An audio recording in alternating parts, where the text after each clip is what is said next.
ಬೇರು ಕಾಂಡ ಚಿಗುರು ಅನ್ನುವ ಈ ನನ್ನ ಪುಸ್ತಕ 1997-98 ಸುಮಾರಲ್ಲಿ ನನ್ನ ಗೆಳೆಯರು ಕೆಲವರು ವಿವೇಕ ಪ್ರಕಾಶನ ಅಂತ ಅದರಿಂದ ಹೊರತಂದಿದ್ದು.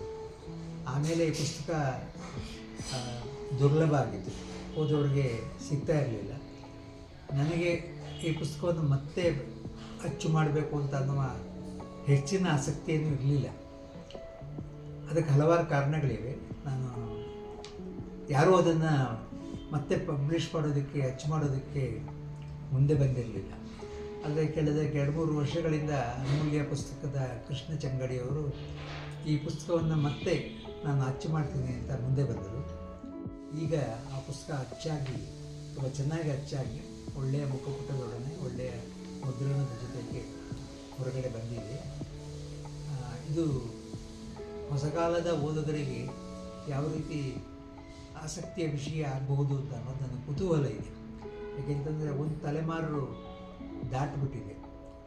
ಇಲ್ಲಿಯ ವಿಮರ್ಶೆಯ ವಿಧಾನಗಳಿರ್ಬೋದು, ಆ ವಿಧಾನಗಳನ್ನು ನಾನು ಇವತ್ತು ಕೂಡ ಒಪ್ಕೊಳ್ಳೋನಾದ್ರೂ ಈ ಕೃತಿಗಳಲ್ಲಿ, ಈ ಪುಸ್ತಕದಲ್ಲಿ ನಾನು ಮಂಡಿಸಿರ್ತಕ್ಕಂಥ ವಿಚಾರಗಳು ಕನ್ನಡದಲ್ಲಿ ತುಂಬ ಚರ್ಚೆಗೆ ಒಳಗಾಗಿದೆ ನನಗೆ ಅನಿಸಿಲ್ಲ ಎಷ್ಟೋ ಕಡೆಗಳಲ್ಲಿ. ಅದು ಏನು ಕೊರತೆ ಅಲ್ಲ ಅದು, ಆದರೆ ಅದೊಂದು ವಿಮರ್ಶಾ ಪರಂಪರೆ ಮುಂದುವರಿಯೋದಕ್ಕೆ ಅಗತ್ಯ ಇತ್ತು ನನಗನ್ಸುತ್ತೆ. ಅಂಥ ಒಂದು ಚರ್ಚೆ ಮತ್ತೆ ಪ್ರಾರಂಭ ಆದರೆ ತುಂಬ ಸಂತೋಷ. ಮತ್ತು ಹೊಸ ತಲೆಮಾರಿನವರು ಇಲ್ಲಿಯ ವಿಮರ್ಶೆಯ ಮಾದರಿಗಳನ್ನು, ಇಲ್ಲಿ ಅನುಸರಿಸಿರ್ತಕ್ಕಂಥ ನಿರ್ಣಯಗಳನ್ನು ಅಲ್ಲದೆ ಆ ನಿರ್ಣಯಗಳನ್ನು ತಕ್ಕೊಳ್ಳೋದಕ್ಕೆ ಅನುಸರಿಸಿರ್ತಕ್ಕಂಥ ವಿಮರ್ಶೆಯ ಮಾದರಿಗಳು ಅಂತ ಇದ್ದೀವಿ, ಟೂಲ್ಸ್ಗಳಂತ ಇದ್ದೀವಿ, ಅವುಗಳಲ್ಲಿ ಏನಾದರೂ ಉಪಯುಕ್ತವಾಗಿವೆ ಅಂತ ಕಂಡರೆ ಅದು ಈ ಪುಸ್ತಕವನ್ನು ಮರಳಿ ಅಚ್ಚು ಮಾಡಿದ್ದಕ್ಕೆ ಒಂದು ಸಾರ್ಥಕ ಆಗುತ್ತೆ ಅಂತ ನನಗೆ ಅನಿಸುತ್ತೆ.